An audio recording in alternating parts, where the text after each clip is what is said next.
საინტერესოა თქვენი შეფასებები ახლა უსმენთ სალომე ზურაბიშვილს რა იყო იყო მნიშვნელოვანი და საინტერესო თქვენთვის ეს გამოსვლა მე ვფიქრობ ახლა ძალიან მნიშვნელოვანია პრეზიდენტის აქტიურობა იმ კონტექსტსაც პრინციპში რაღაც ეტაპი დასრულდა ყველა მოგეცადებათ ელოდება და 28-ს ყველა ამაზე ლაპარაკობაში გარემო ცხოველი კაცო აუდიტორიის დასკო გამოხდა რომელშიც არ არსებობს ერთი აბზაცი რომელიც მოსწონს თავდება ესეთი უბრალოდ თუ ხონერე თარგმნა კობახიძემ ხო ეს ნახეთ მნიშვნელობა იმის შემდეგ რაც ევროკავშირის სამი დიდი ქვეყნის საგარეო საქმეთა სამინისტრო მაწვდა რა ეძახა აღარავითარი მნიშვნელობა არ აქვს ის რაც როგორ თარგმნის მას მუდამ გაახსენებენ რომ იტალიის ესპანეთის და რუმინეთის საგარეო საქმეთა სამინისტროებმა მაწვდა რა ეძახა ხო მოკლედ ახლა ძალიან მნიშვნელოვანი არის პრეზიდენტის როლის გააქტიურება მას როგორც იმ ერთადერთ სახელმწიფო ინსტიტუციას, ვისაც ნდობა შერჩენილი აქვს, ვისაც ხალხი უსმენს,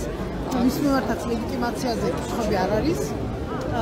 აქვს ძალიან სპეციფიური, მასა სპეციფიური ზეწოლა მოდის, შეიძლება ასე ითქვას, საზოგადოებისგან, რომ თუ ძალიან ხმამაღალი ნათქვამი არ გამოვა, ერთგვარი ლიდერის ფუნქცია აიღოს ამ პროცესში და დაეხმაროს პროცესს სწრაფი მოგვარებისთვის. კონფლიქტის ამ სამოქალაქო სიმძიმის სწრაფად მოცილებისთვის და ძალიან მნიშვნელოვანი იყო მისული განცხადება, ხა კარგად არ მისულა სიმართლეა და ალბათ აქაც თქვა, მაგრამ გუშინ პრესკონფერენციაზე, როდესაც მან თქვა, რომ ესე იწვევს მიწნა ივანიშვილს სასაუბროდ არჩევნების დანიშვნას. ეს არის თავარი ფუნქცია, რომელიც მან ახლა უნდა შეასრულოს. ელოდებთ თქვენ ამ ახლოს მხრად ამის პირობებს, რომ შეიძლება მართლაც დაინიშნოს ხალხთა არჩევნები ამ პერიოდში 29 დეკემბრამდე. 29 დეკემბრამდე ხა ეს ძალიან წარმოსადგენია იმდენად სიშლების ბაზაში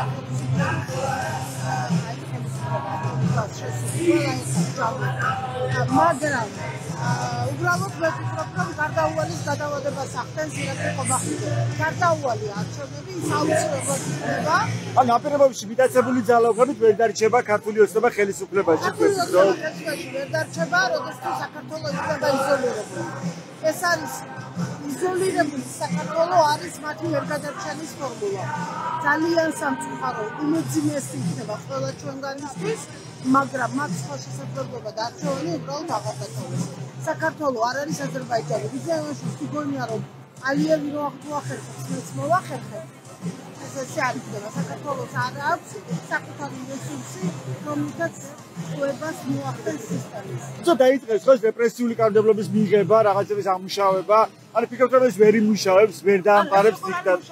ძალიან მოკლე სიტყვაა იქნება, რა თქმა უნდა იმუშავებს, მაგრამ შეიძლება მე მაგალითად ყველაზე ცივი სცენარი ესე წარმომიდგენია რომ თუ სადღაც 7-იანის ჩათვლის შობამდე გვაცილიან და მე უბრალოდ ყოველაშვილის სახელმწიფო მდგომარეობას გამოაცხადებს ჩვენ რა თქმა უნდა არ გამომორჩილებით ამ სახელმწიფო მდგომარეობას იმიტომ რომ არალეგიტიმური აქტი იქნება და დაიწყებს რეპრესიები ესეთია შემდგარ დანახული ცუდი სცენარი ასე ხო რა მოხდება თქვენი შეფასებით რა არის თავი რისკი ჩვენთვის ჩემი აზრით აი ახლა ხო ამბობენ ძალიან საინტერესო ფრაზებს ამბობენ ხოლმე მაგალითად როცა ამბობენ რომ აქციების რესურსი ამოწურეს იმიტომ რომ ორგანიზატორები დააკარგეს ხო ანუ მიხედვით რომ აქციების ეს ორგანიზატორები არ აყავს ამაში ამ ფრაზაში ჩანს მათი ხელვა შესაბამისად თუ ეს სცენარი მე რასაც ვამბობ ამ სცენარის განხორციელება დაიწყეს თქო ჩვენ ყველას აგვაქვს ან იმ ადამიანებს ვინც ინფორმაციის მატარებლები, აზრის გამავრცელებლები განსაკუთრებით უცხოეთთან კომუნიკაციაში. მაგრამ კიდევ ერთხელ ვამბობ, იმ იზოლაციის პერიოდში, რაც საქართველოს ხელოვნება ცივი გაწევენ, ბოლომდე გაზალიანდებიან, მაგრამ გადაუდებელს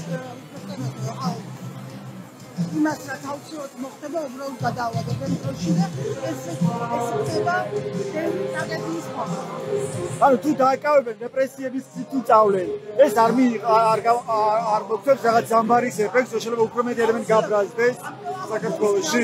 ჩამოიშლებია საწყაცას ეს სისტემა გაწევა, ინსტიტუციური სისტემა გაწევა, თვითონ გამოსწორია ამას ყოველდღიურად მაგრამ ინსტიტუციური სისტემას გაუწყებათ ვიღაცას არ ვიცი ირაკლი ჩიქოვანს თავდაცვის მინისტრი ირაკლი ჩიქოვანსკულის შემთხვევაში ნერვები უმტყუნებს, იმიტომ რომ ოდესღაც ის კანდიდატი იყო, ოდესღაც ამ მოძრაობის ნაწილი იყო და სამართლიანობისთვის იბრძოდა. არიან იქ ესეთი ადამიანები, რომლებსაც დღეს ეს აღარ აწუხებს, მაგრამ მათი წარსული აუცილებლად და გაჩავთ რამდენადაც სისტემა გადაშაულ ადამიანებს დაკავშირებს. ანუ ეს რაღაცნაირად ერთმანეთთან გადაიჭირა. რა ეხლა თავი გამოწვევა მოქალაქეებისთვის თქვენი დაკვირვება? გაძლევა, უნდა გავწევოთ. ყველა მერნად უნდა გავწევოთ და ჩავანაცვლოთ ერთმანეთს. ისინი იყო იდეალური, ამიტომაც შეამოწმება აჩვენა, რომ მიყვართ ისა, რომ ხალხად ჩვენს ადამიანებს და შეიძლება დაუღალოთ ჩვენ ცივდეს, რომელიღაც ღამეს იმდენი 1000 ადამიანი არ იყოს ქუჩაში. ორი ღამე რომ ამოვისუნთქავთ, დავიძინეთ, დავთვლებით, მერე ეს ისევ ამოხერხავს.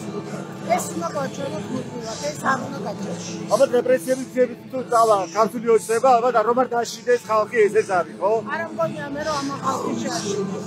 პირიქით მე მგონია რომ ყოველ დაპატიმრებულზე რამდენიმე 1000 განიცდება მოგვიგებისათვის. და სანქციების ეფექტი როგორია ამ ეტაპზე რა ჩანს? ხო შევნახეთ, რომ დასანქციებული გვაქვს მაგნიტსკის სიაში მოხდა გომელაური, მაგრამ ვიცე-პრემიერად დავნიშნეთ, ხო? ხო, ეს ხო თამაშია, გასაგებია. ეს განსაჩეროს მათი რეაქცია ქართული ოცნების. მას თავის დროზე კადიროვი ორდენზე წარადგინა, ისევე როგორც ამათვისების ორდენებზე წარადგინეს, იმის შემდეგ რაც მაგნიტსკის სიაში მოხდა კადიროვი, ისე რომ ზუსტად იმავე გზას გადიან, ასევე ჩვენივე ისტორიიდან შეგვიძლია გავიხსენოთ პრემიერ-მინისტრად დაწინაურებული ვანო მერაბიშვილი და მერე სამკვირაში დამთავრებული ნაციონალური მოძრაობის რეჟიმი. ეს არის აგონიის ერთგვარი გამოვლინება, აი როცა ვისთან დგას ჯიბრში, ვის ეჯიბრება, ვის რას უმტკიცებს, ანუ ირაკლი კობახიძე ახლა ამერიკის შეერთებული შტატებში ეუბნება, რომელსაც ჩინეთმა ვერ გაუძლო, რომელთან კონკურენციასაც ჩინეთი ვერ იძლევს, ირაკლი კობახიძე ეუბნება, რომ მიიღო გამოწვევა და აბა ეხლა ვნახოთ ვინ დაამარცხებს. თავარი გზავნილი გომელაურის მაგნიტსკის სიაში შეყვანის სამდვილეში გომელაურს არ ეხება. თავარი გზავნილი ბიძა ევანიშვილს ეხება. გომელაურის დასანქცირება და ამ სიაში შეყვანა ნიშნავს იმას, რომ ივანიშვილის გარშემო უწყრე დაავიწყდეს ამერიკელებმა. მას უთხრეს, რომ შემდეგი ის არის. და როგორც ივანიშვილის ფინანსური რესურსი ჩაიკეტება, სახელმწიფო სისტემის კვლევაც დასრულდება, ჯალათების კვლევა დასრულდება. და ეს არის უმოკლესი გზა წარმატების. ანუ სანქციები რეალურად აშინებს ივანიშვილს.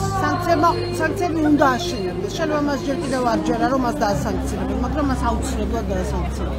აი ეს მოდილის გაჩენა ხო ასევე ქართული ოცნების ამორჩევლებში, რომ ტრამპი მოვა 20 იანვრიდან და ამის შემდეგ რაღაცები დაავადდება. ხო, აღარ ამბობენ ამას.